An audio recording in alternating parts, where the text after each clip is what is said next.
but let's get this program started. Our first presentation for this evening will be Annette Palmer. Annette has been a member of Toastmasters since 2014 and belongs to the Crossroads Club in Brunswick, which many of you belong to. Thank you for coming. She first joined to sharpen her skills, but never thought she would compete in a speech contest. Not only did she compete, but in 2018, she won 3 levels in the International Speech Contest. Annette attributes her success on many evaluations received through her journey, and also her 2 stellar Toastmasters coaches, District 10 winners themselves, Jenny Lee Taylor and Terry Begg. Annette hopes she will inspire you with her speech to take your leap and enter your club international or Tall Tales contest this fall. Please help me welcome Toastmaster Annette Palmer with the guts to jump in. Welcome, Annette. Hi, Annette. This is Monica Roycer from the Westlake Advanced Club. I'm the chairperson for the evaluation contest next month. I've heard you've got a pretty cool speech called Power, and I am wondering if you would be interested in being our target speaker for the contest. My power speech got out. And what the heck is a target speaker?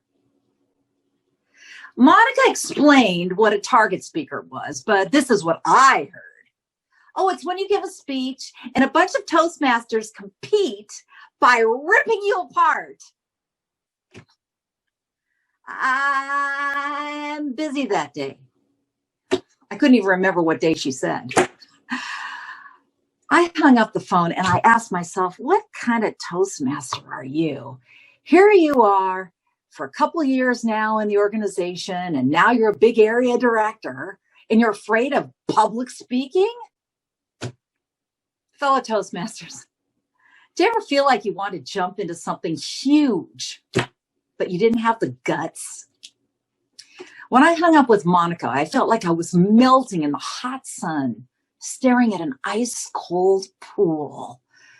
And I wanted to jump, but I knew it would feel like torture if I just had the guts.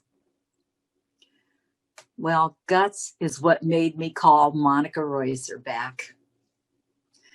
Monica about jumped through the phone. You will do it. And I said, yeah, but I'm scared. I've never memorized a 5 to 7 minute speech in my life. What if my speech about power was really weak? Well, I jumped in and I did it. I went to Monica's club the next month, using the few guts I could to give my first anything to do with the district contest speech. The first evaluator came up, and he was the first contestant. He came up and he stomped on my ego. I can't help but say it was entirely too dramatic for my taste. It's not my cup of tea. I want to go home. But the other competitors came up and they gave me both compliments and constructive criticism. I was surprised how I took it. I thought, well, that girl gave kind of a cool idea, and that guy's was even better. So I took the tips home and I added them to my speech. So a couple weeks later came, and 2 other clubs asked me to be their target speaker. Blabbermouth Monica Roycer. Jump in again. Well, I thought, maybe since I added some new tips to my speech, maybe I could risk my new and improved version. So I got the guts up and I jumped. Wowee. When I did, the other 2 clubs liked my new power speech. I even liked giving it. And even weirder, I grew to love getting more criticism. Who does that? After that, with even more guts, I decided to not just jump in this time, but take the biggest leap of my life. The Toastmasters Grand International Speech Contest. Yikes. And just when I was getting cocky that I had my power speech done just right, it got ripped apart again when I invited 2 district winners to be my personal coaches. Wow. With work, I won my first level, the club contest.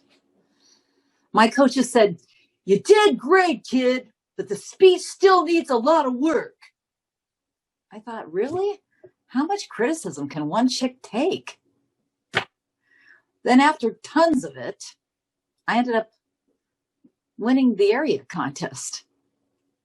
My coaches said, "Well, we've got a lot more to do." Still? Really? They both sat on me for the next 2 months and ripped me to shreds over and over again. Then I won the next level, the Western Division contest. This was getting serious. Is this really me? This was the big contest coming up. Now I had to compete against 4 of the best speakers of the whole District 10. This next jump looked way steeper than the last ones, but I held onto my guts so tight this time, I wouldn't let them go. I met with my coaches every week. I practiced my speech about 50 times in front of my husband. I spoke in front of my church, my neighbors, my family, even the tellers at the bank. If I won District 10, I'd compete against the best of all of Region 6, and then the entire WORLD. Yo! The day finally came for the big district contest. I walked up to the stage and my heart felt like a banging bass drum. It wasn't because I was scared. I just wanted to do it right. And after I did do it right, I collapsed into my chair, pooped, but proud. The end of the contest came after so many long minutes. The head judge came to announce the winners. And the 3rd place winner was... It wasn't me. My coach just turned to me and grinned. And the 2nd place winner is... Not me. This time my coach's smile pierced me like a laser. And the 1st place winner of District 10 is, oh my gosh, could it possibly be me? It wasn't me. I hadn't even placed the top 3 out of 5 contestants. I worked so hard. We were shocked. Fellow Toastmasters, I learned a huge lesson that year. Winning, even if it was on the world stage, would be nothing compared to the guts trophy I put on the shelf of my life that year. Now I wasn't afraid of anything. Not an audience, not a judge, not table topics, not impromptu speaking, not even, well, maybe centipedes. My guts journey got stronger from these 3 things. The first call from Monica Roycer inviting me to her club contest. Being humbled to be evaluated over and over and over again. And last, getting fine-tuned from the best coaches I could find. My wish for all of you today is to have the guts to jump in to the Toastmasters speech contests this season. You will personally win no matter what happens, because you will have the time of your life. You'll be so proud of yourself. And best of all, you'll be able to say this: now I can do anything. Madam Chair. Thank you, Annette. What a great speech. You built up that suspense there at the end, and you still won, no matter what. Great, great work. Now, our second presentation will be from Kitty Brandal. Dr. Kitty Brandal lives in Sandusky, Ohio, and is a member of Word Warriors Toastmasters Club in Westlake. She's been a member of multiple clubs and districts over the years. Kitty is a two-time District 10 champion in the International Speech Contest and has competed in the semifinals in the World Champion of Public Speaking both times, once in Las Vegas and most recently in the virtual contest. She's also a District 28 champion for a humorist speech contest. Kitty Brandal is a professional speaker and trainer and owns Corporate Compass Training, LLC. Kitty serves over 40 organizations with custom action-based learning programming. She also has a roster of private clients. Kitty has mentored many up-and-coming speakers throughout the years. Her motto is, know your craft, love your audience. Please help me welcome Dr. Kitty Brandal. Lights, camera, action, virtual speech contests. Hello, everybody. Thank you so much, Tricia, and welcome, fellow Toastmasters. This virtual piece is new to all of us. That's why it's so important. I put together a list of notes tonight for me to follow because I don't want to miss anything. There's a lot to this, a lot of detail, and this is all brand new to Toastmasters International. If you want me to, I can send you the notes that I'll be using for my presentation tonight. I put my email in the chat box. If you want my notes, feel free to email me and I'll send them over. They're not very pretty, but I'm happy to share my notes with you because there is a lot to this. This will be a very pragmatic discussion that I'm sharing with you this evening. Also, remember, everything that I'm sharing with you is my opinion. It's based on my lived experiences. You might choose to do the virtual contest differently. I'm just sharing with you what worked for me and maybe what didn't work so well for me. I made a lot of mistakes, so that means I learned a lot. That's what those mistakes mean to me. First of all, technology. I'm going to jump into that right away because it's incredibly important. I know what the chief judge tells the judges. The chief judge will say, don't pay attention to technology. It's the speech we must pay attention to. Our brain doesn't function that way, ladies and gentlemen. The prefrontal cortex, the logic brain doesn't function that way. The limbic system, the emotional brain doesn't function that way. If the judges can't hear me very well, or they can't see me very well, or I decided to use a virtual background and half of my face is there and the other half isn't, it is distracting. So I implore you to please pay attention to the technology.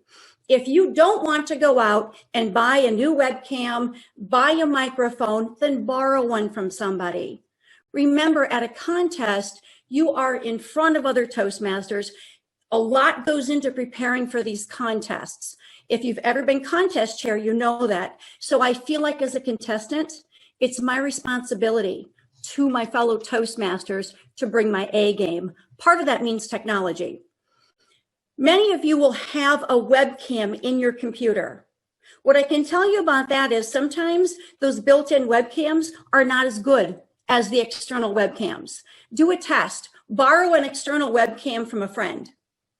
And then put yourself on Zoom, have a Zoom call, and test to see which camera is clearer. Is your external webcam clear or the internal webcam clear? For me, my internal webcam is terrible. So I had to go out and buy a webcam to sit on top of my computer. What about sound? The first thing that I did is I went out and bought one of these Yeti microphones. They're really for podcasters. I'm not a podcaster. When I had my first briefing for my division contest, Anna Ho told me, Kitty, you sound echoey. And all of my fellow contestants told me the same thing. So this wasn't probably the best solution for a speech contest when I have to stand way back there. I went ahead for the district contest. I needed one anyway for my business. I bought a lavalier. Bought it right off Amazon. Wasn't that expensive at all. In fact, it was probably less expensive than the Yeti that I bought at the store. So I bought this lavalier. It clips right onto the lapel mic, just like we have at our contests. So consider one of these. If you don't have one, again, maybe just borrow one from one of your fellow Toastmasters.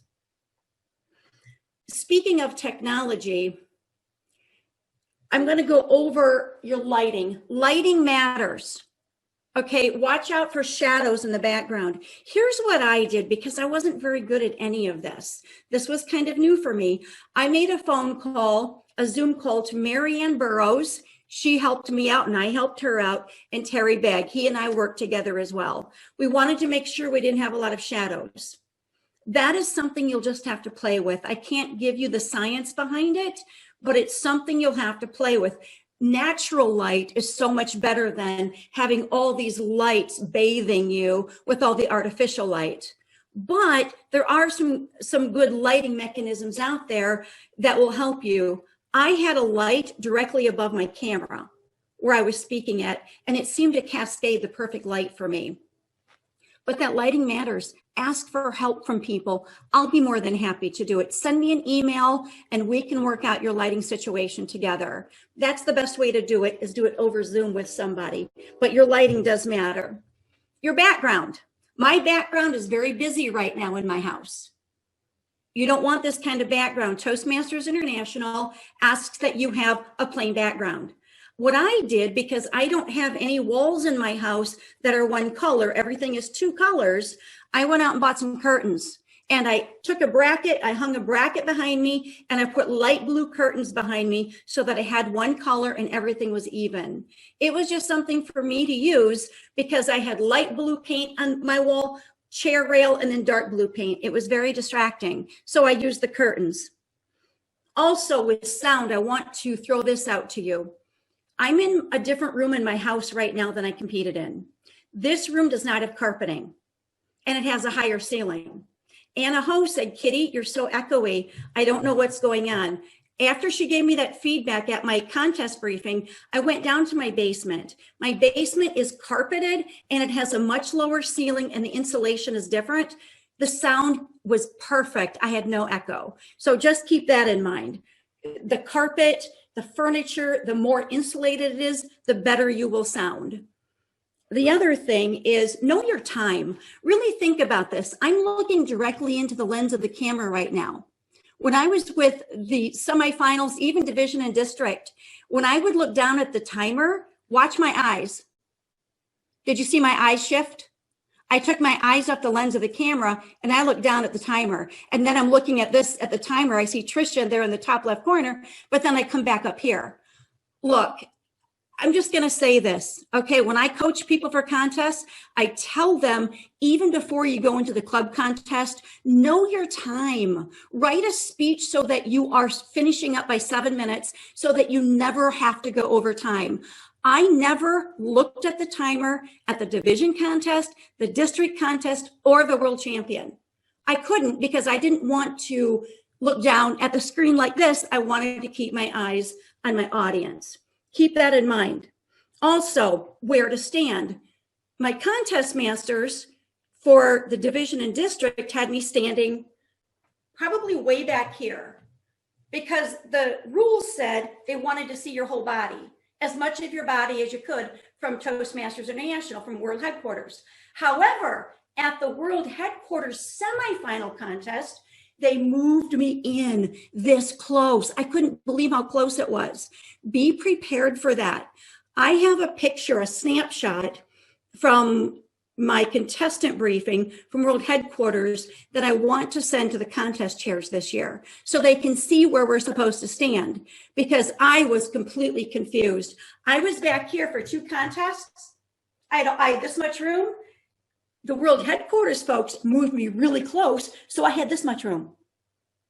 I was shocked. I couldn't believe how close to the camera they moved me. So we have to be prepared for that this year, just in case our next contestant makes it onto the semifinals. That threw me way off, I'll be honest with you.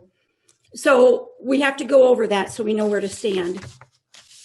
The other thing that I want to talk to you about very, very quickly about the virtual side is watch how you write your speech.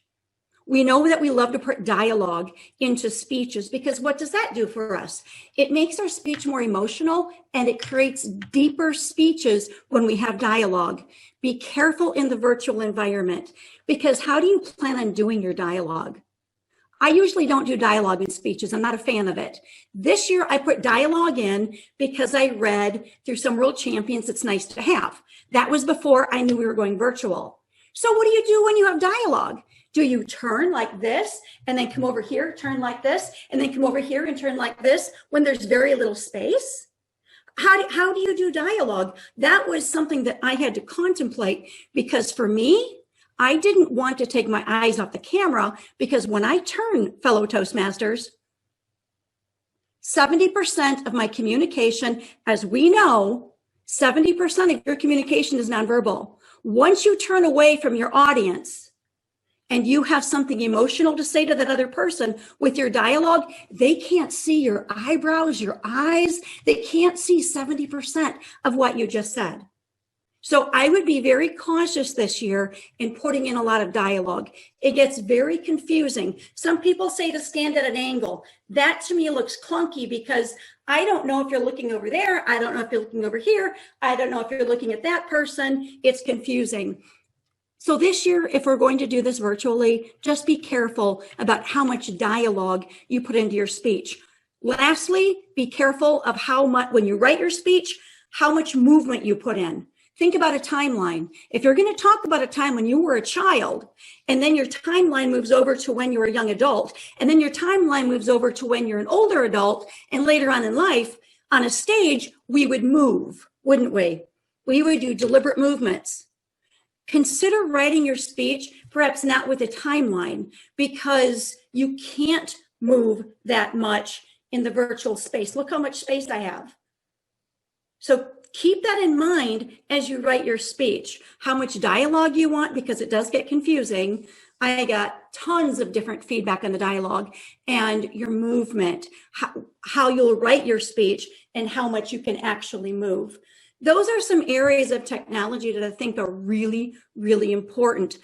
Invest in the technology or borrow the technology. Don't just take it for granted that the judges aren't supposed to pay attention to technology, because unfortunately, that's not how the human brain works. We do tune in and we pay attention, and judges are very good. They're trying to pay attention to everything, and usually they're very, very good at that.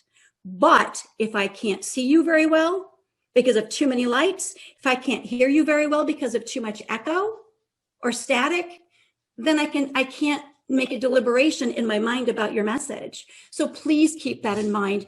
And fellow Toastmasters, do not let the fact we've gone virtual with these contests, if we do it again this year, hold you back from competing. Please don't let it hold you back. I am here to help you with it. If you want any help with this at all, please email me. We'll set up a call and I'm happy to help anybody. Tricia. Thank you so much, Kitty. Those were so helpful, all these tips. And we are so thankful to you for helping our members out as well. You're very generous with your time. Such great tips for everyone. And I hope everybody took notes. We look forward to seeing all of your notes as well. Thank you so much. Sure, my pleasure. I'm going to turn the floor over to Sandra. Hello, everyone. And I have the most wonderful opportunity to introduce you to our next speaker. Our program quality director is Tricia Spayer. Tricia has been a member of Toastmasters since 2008. She also never thought she would compete in a speech contest, but with the push or encouragement from mentors, she stepped out of her comfort zone and into the contest spotlight. She's competed in the International Speech, Humorous Speech, and Table Topics contests. Each of these experiences has given her confidence and motivation to keep growing.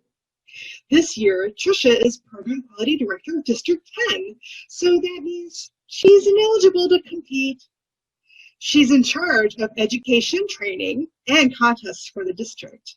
She is excited to host both the International Speech and Tall Tales contests this year, and looks forward to hearing our members' speeches. Please help me welcome Tricia Spayer with Short Steps to Tall Tales. Thank you, Sandra, for that brilliant introduction, just the way that I wrote it. Fellow Toastmasters, did you get outside today? It was a brilliant day. I took the afternoon off and went for a walk with my husband in the park. The sun was out, the trees were changing different colors. We walked in a place that used to be a golf course, which is now one of the metro parks. And as we walked around the corner to the empty golf course with all the trees surrounding us, we turned and we saw a man. He was 23 feet tall with shoulders just as wide. He had 55-gallon drums of the most brilliant colored paints, reds, oranges, yellows, purples, and even some blues. And I ran up to him, but not too fast because I didn't want him to slap paint all over me. But I recognized him. It was Slappy Hooper, the guy with the 3-foot paintbrush who paints swaths of colors all across the sky. He was painting those trees. And I noticed that many of the trees were still a little bit green, but many of those trees that he had already painted were the most brilliant reds, oranges, and yellows that I had ever seen. And I approached him and I said, "Mr. Hooper, I am such a big fan of yours. I see that you're not quite finished painting these trees yet." He turned to me and said, "Ma'am, my boss is going to be very mad at me. I'm supposed to paint all of these leaves before they fall on the ground. I got a late start. I was so lazy this summer, so I'm painting as fast as I can. But I appreciate you stepping back because otherwise I will paint you as well." Well, fellow Toastmasters, this could be what is the beginning of a tall tale. This year, District 10 is proud to host the International Speech Contest and the Tall Tales Contest. It has been so long in District 10 that we've held a Tall Tales Contest that the last time we held it, we were still scribing our speeches in stone. That's right, it has been a long time. But this year, we are proud to host something new and different and exciting for the district. We may know a little bit about the international speeches, and we can talk about that a little bit later. But what is a tall tale, and how do you go about writing one? Well, you can do what basically anybody does. You can Google it. How do I write a tall tale? And I did that in a few instances myself. There was a site that I found that had a brief explanation, which was very good. It simply said, pick a hero, and that could be yourself. It could be that guy with the 23-foot shoulders, but make him bigger, stronger, faster, better than anybody else in the world, and come up with a story that is improbable, exaggerated, and something totally ridiculous. But I know that you can write a tall tale without any problem. A tall tale in the contest runs 3 to 5 minutes. So think of it as a table topic where you simply go over time. When you're writing the tall tale, start writing a series of writing prompts, such as, what if? What if I was late for work? And come up with the most ridiculous answer you've ever come up with. And there's your tall tale. What if your cat was 12 feet long? and he couldn't use a litter box. You'd have some tall tales there. What if you were 50 feet tall? What would you do? How would you overcome that? But in all good fiction, a tale needs conflict. So that painter that was painting the swaths of color in the trees, what if a hurricane came up and he wasn't able to finish his painting on time, and the wind blew all of the leaves off the trees? Then what would happen to him? Give him some conflict. But it's what happens, how he overcomes the conflict, that makes it a happy ending and gives it the part of the tale that we all want to hear. How did he overcome that problem? But the tall tale is an exaggeration. It's fun. It's a ridiculous story. Come up with something that nobody else has come up with before. Something that doesn't necessarily happen in real life. If you are stumped for ideas, I suggest that you Google something called writing prompts. If you've ever written a novel or any fiction, there are many, many websites that will give you writing prompts, such as those things that I was talking about. What if you're late for work? Or what if my face was green today? What would happen? But the writing prompts will give you different ideas, and just start writing freehand, free write for several minutes, and just keep going. Don't edit yourself until you come up with the speech, because a tall tale is probably going to be 300 to 500 words. You don't want to go over time. But at first, when you're writing it, just free write. Your brain will come up with the most ridiculous ideas, and those are going to be some of the best stories. So once again, in the Tall Tales contest, it's going to be a 3 to 5 minute speech. So it's not quite as long as one of your normal speeches. So it's pretty easy to come up with. And I credit this idea with Amy Fonstock, who's the president of our Eastside Advanced Toastmasters Club. She said that she gave her participants in table topics some ridiculous table topic that said, tell me the answer and make it a complete lie. Try something like that to write your tall tale, and I guarantee that you will come up with something utterly ridiculous and something very entertaining for the rest of us. Thank you. Okay, so those are our brief presentations for this evening, and we hope that you're more excited about competing in some of the contests, and you've got some brilliant ideas and a little bit more information about what the contests are going to be like this year.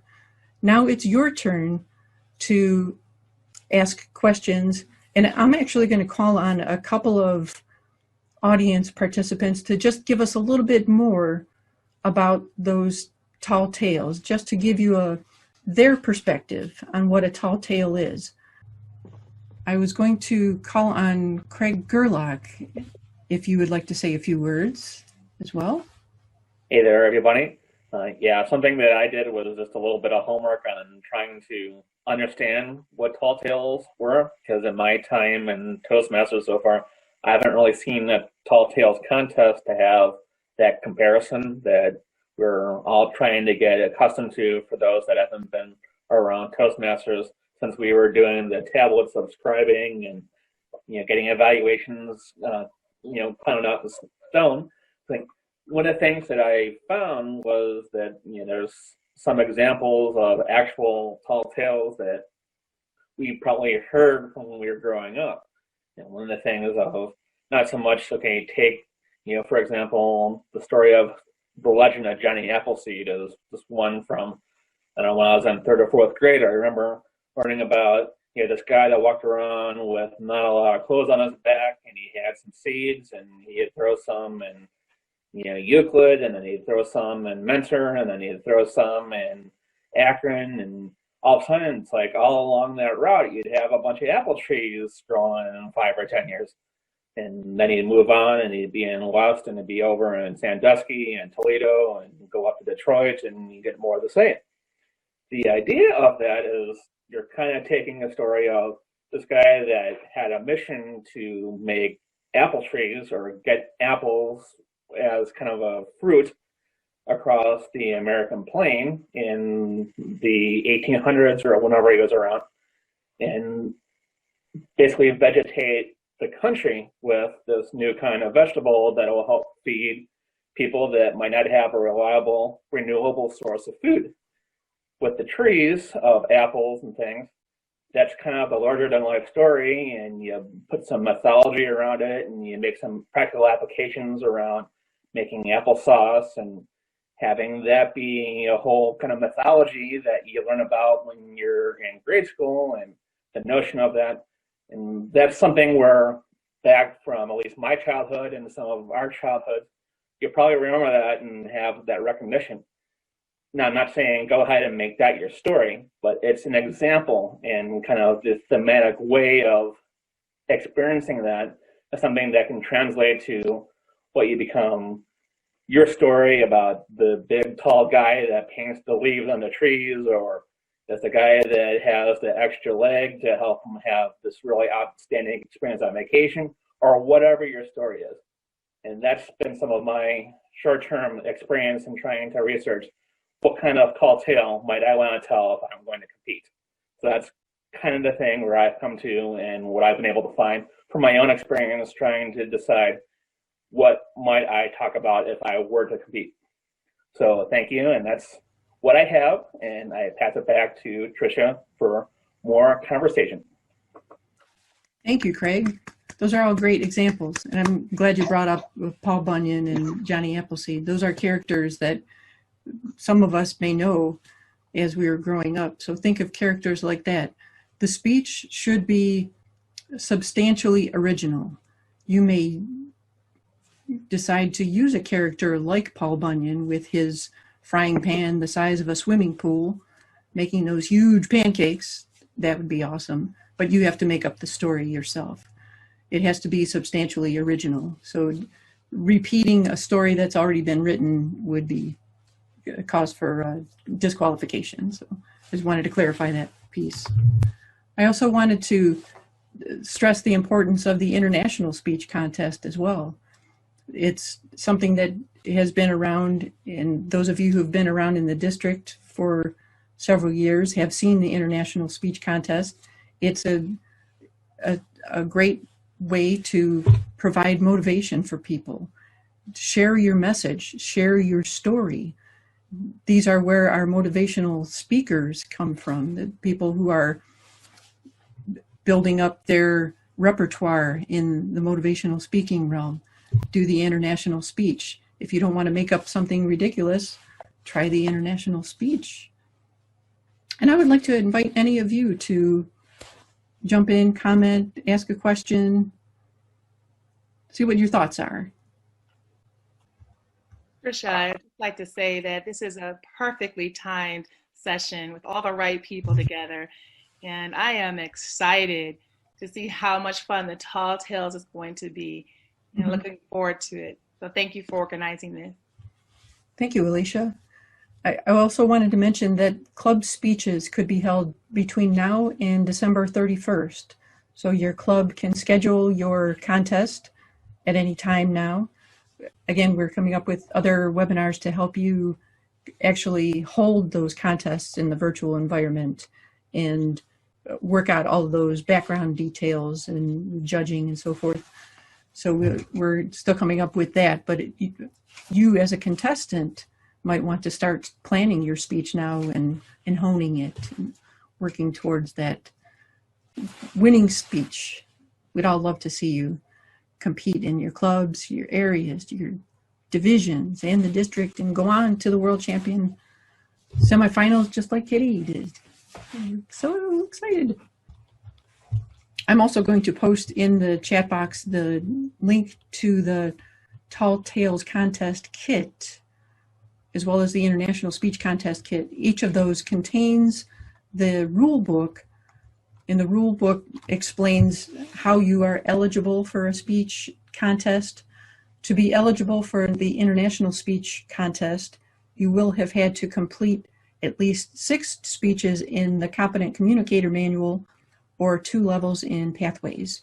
So those are the qualifications to enter the International Speech Contest. To enter the Tall Tales Contest, you need to be a member in good standing, meaning you have had to pay your dues, and your club has to be in good standing as well, having a minimum of 8 paid members this season. The International Speech Contest, you have to be a member in good standing also. But, Hey, Tricia. yes. I have a piece of advice for my fellow Toastmasters here. This is going to sound weird, but I'm going to put it out there for your consideration because it dramatically helped me out. Okay, we know that we can learn if we compete in contests. We can learn. You heard Annette talk about what she learned. And it isn't just about winning, it is about learning. However, it is a contest. So there is that competitive edge when it comes to contests. Let's just be realistic about it. When you don't win, I have lost more contests than I've won, but nobody knows that because they only know me when I win. So when I lose those contests, for a lot of us, especially new people, it hurts your feelings, right? Because we have ego, we have pride, we've worked really hard, and it hurts. Okay, I'm going to put that out there. That hurt feeling is normal. As a leadership coach, I want to offer something to you for your consideration. Okay, here it goes. If you don't place like Annette, and if you don't place like I haven't placed, or didn't win like I haven't won in the past, please consider owning that. And what I mean by owning that is try to refrain from blaming the judges. I'm putting that out there to you because so often we get upset with the judges. Please know that there are multiple judges. And if you're thinking in your head, all the judges hate me, nobody likes me, everybody hates me, I'm going to go eat worms. Okay, if you remember that little saying from when we were kids. Okay, no, they're not judging you. Okay, they're looking at the speech. So when you feel hurt by that, know that it's normal because you worked hard for this. But try to step away from blaming the judges, because if you don't own it, my friends, you can't fix it for next time. So here's my piece of advice. If you want to compete in a contest and you never have before, consider being a judge this year. If you're a judge in District 10, you will feel the pain of what it feels like to try to judge these contests. We have incredible talent in this district. I've been in other districts. The talent here is like no other. Sit in that chair. You try to judge those speakers in District 10. It's painful. I'd like for you to feel that pain so that when you compete, and if you don't win, you can have empathy for our judges. Putting that out there for your consideration. Tricia. That is brilliant. I love that, Kitty, because I've been on both ends, and sometimes the judging is very difficult to choose between each of the competitors, and it's not easy to rank someone higher than the other. And you do have to take out any likes, or if you know that person, for example, it has to be about that performance that day. And that's all you're allowed to take into account. So it's easier to compete when you've been a judge, because then you know the judging form, and you also know how it feels to have to judge, and then maybe you won't blame the judges afterwards. But it happens with every contest. People complain about the judges. You don't know who they are, but it's multiple judges who decided on the other person, not just one or two. Yeah. So I just want us to be accountable and own it, so that we can work on ourselves and fix it for next time. Because if you blame the judges, then we'll never get better, because it was the judge's fault I didn't win, not mine. True? Yeah, absolutely. Kitty, that's a really great perspective. I'm glad you shared that. I also have been on both sides, being a judge at multiple levels and being a competitor at multiple levels. And as a judge, one of the things you find out is the person you ranked to win didn't win sometimes. So also for competitors, keep that in mind. It doesn't mean that any of the judges were against you.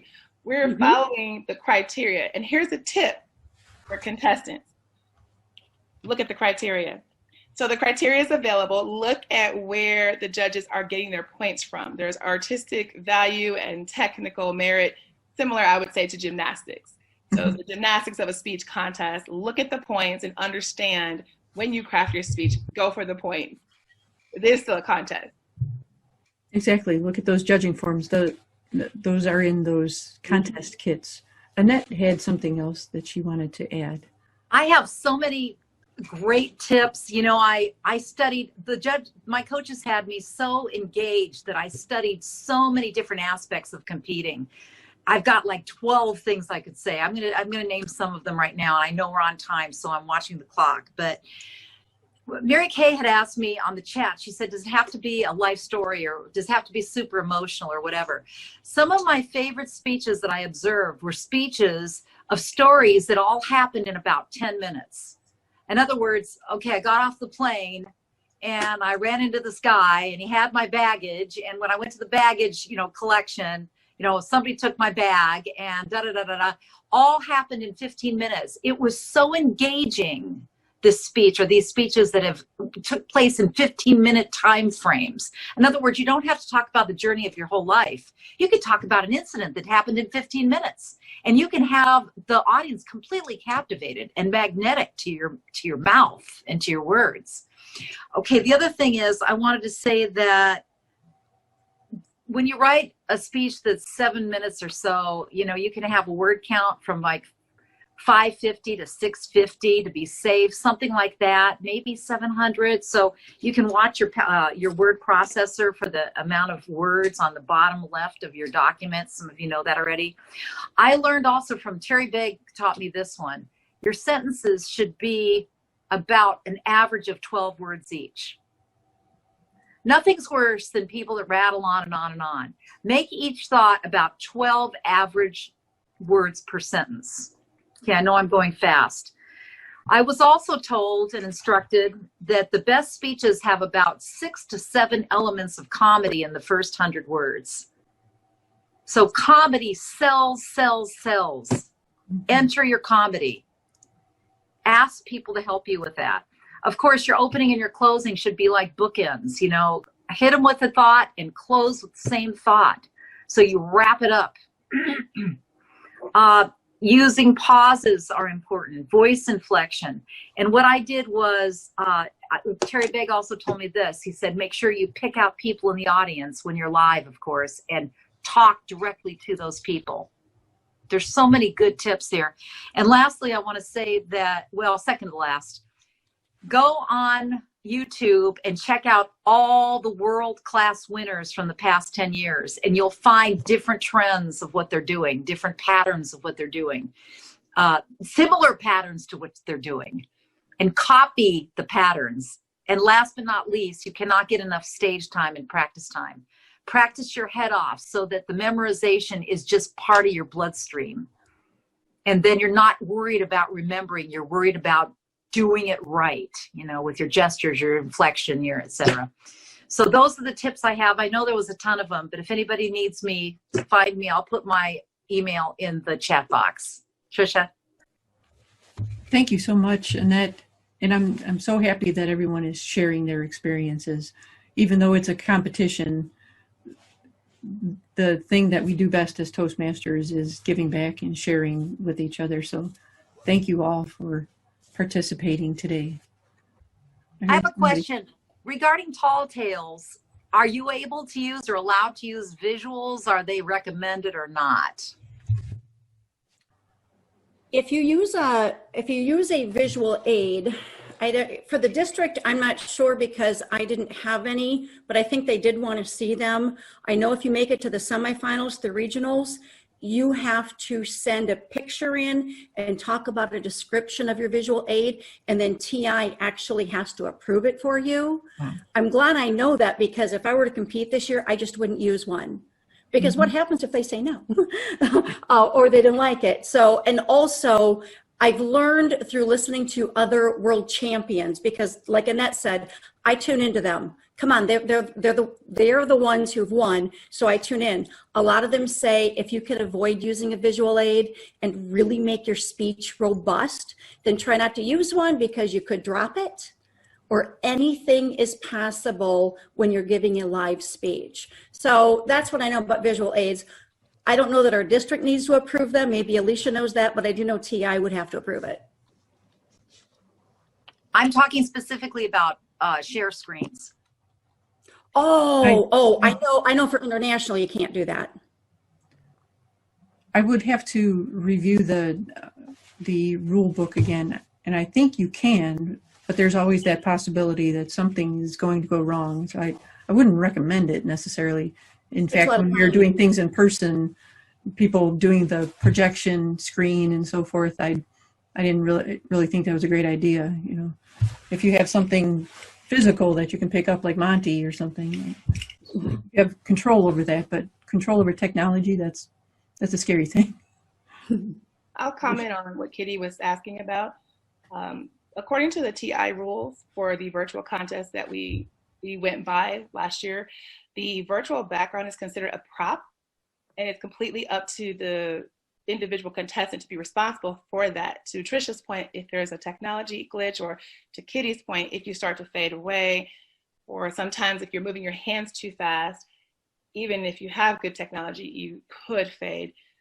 It's up to you. The recommendation is that it's non-distracting so that it's plain, but it is considered a prop. Hey, Alicia, now at our briefing, now I think it might be different once you get to the semifinals, but at the semifinals, virtual backgrounds were not allowed. And you know what else might be a factor? We got hit with the pandemic in March, and there was a lot of initial ruling that came down. It's clearly possible that they are still stair-stepping changes, even because they have been in every other aspect. So it could be that it would be at the higher level, but it also could be a permanent change. So we can look into that. Yeah, I think that'd be a great idea. Yeah, they were very adamant at our briefing at the semifinals, no virtual backgrounds. And I was glad because, boy, it's sometimes hard to see folks. Mm-hmm. Yeah. And everybody's computer is different as well. You see my hair fading out, even though I've got a very high-powered video card in here and in a high-powered processor. But if the lighting is not right, you can fade out. I see that our time here is finished for this evening. I want to thank our presenters, Annette Palmer and Kitty Brandal, for presenting today. Thank you so much for sharing your experiences and your motivation with us. Give them a big hand. Everybody can unmute if you like. Woo! Yes. Something great, guys. Thank you. Woo! Thank you so much. And thank you everyone for attending this evening. We appreciate your participation, and your questions, and your interest.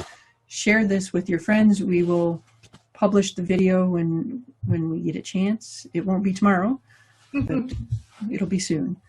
So thank you everyone. Enjoy your evening, and I look forward to seeing you on those contest stages. Thank you everyone.